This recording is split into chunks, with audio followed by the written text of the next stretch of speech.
But we continue with that story. The South African Medical Association says it's taking to the streets to demand action from authorities. For more on this, we're joined by the South African Medical Association's Mvuyisi Mzukwa. Thank you very much, Mr. Mzukwa, for your time here on eNCA. So for me, one of the most important questions when it comes to this is this dream of reaching the national health insurance, right?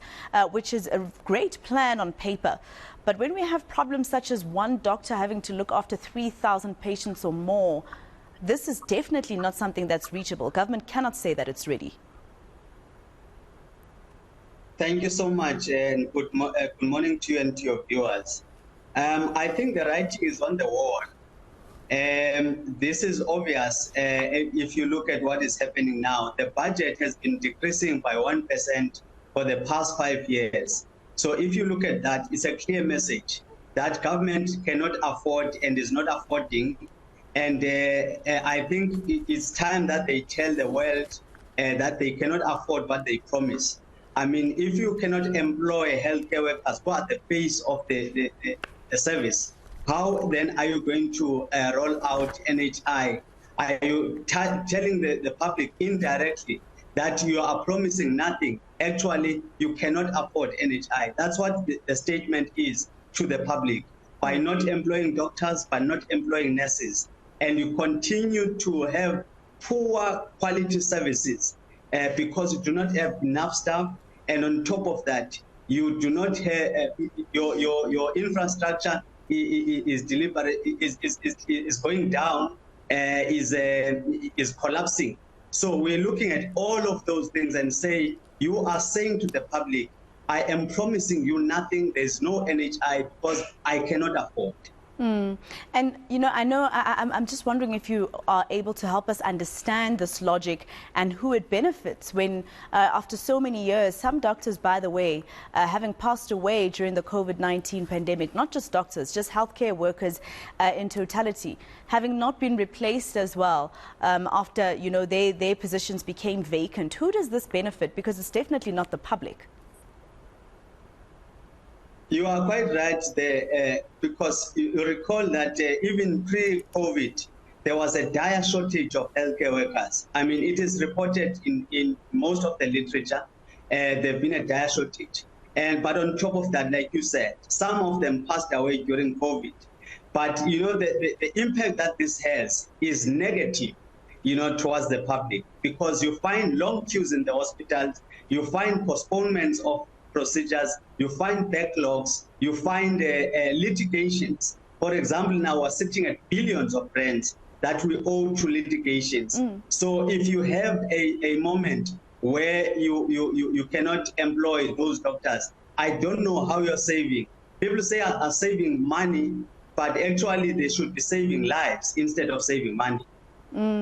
Just tell me something, Mr. Mzukwa. When you get any explanation, I mean, there's so many doctors, for instance, there's supposed to be an intake this year by April. Does that seem to look like it's going to happen? Well, I don't think so, because in the hospitals now, if you recall recently, they have to close down some of the orthopedic centers. Some of these hospitals, because they cannot afford. We know that suppliers in the hospitals are not getting paid. They are told that we'll pay you after April. So I don't think that we will have employment of doctors or healthcare workers in April, because already they are, on the red. We can't. They're telling us they can't afford. The only solution obviously to this problem is to hire more doctors, but because the department and hospitals are not hiring more doctors and healthcare staff, we then run the risk of losing very good doctors to other countries, don't we? It has already started. I mean, when we told them about this, we're told that actually we are fearmongers. I remember one of these ministers was on TV saying that Sama is a fearmonger. But what is happening now, we've already seen some of our very experienced doctors going abroad, even these young ones, when they have no option, they go abroad. It means South Africa is training for other countries. our tax money is training for other people. That's what we are doing. And also, some of these guys, they change careers, they do all sorts of things. But on top of that, you must recall, some of these colleagues are coming from poor backgrounds. Families are dependent on them. And if they can't get an employment, it means you are just throwing them in the dustbin of history. So this is what we need to correct. We can't have a black government that is really confusing the public and even making sure that there's no employment of the black child. Those that are coming from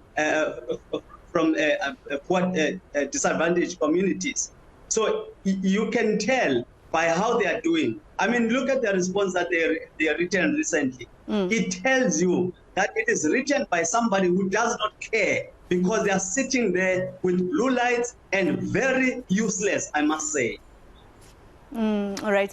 Thank you very much, Mr. Mzukwa, for speaking to us here on eNCA. And I wonder if this is what also just, exasperates, rather, that debate around the Cuban doctors that are brought here when we face a crisis.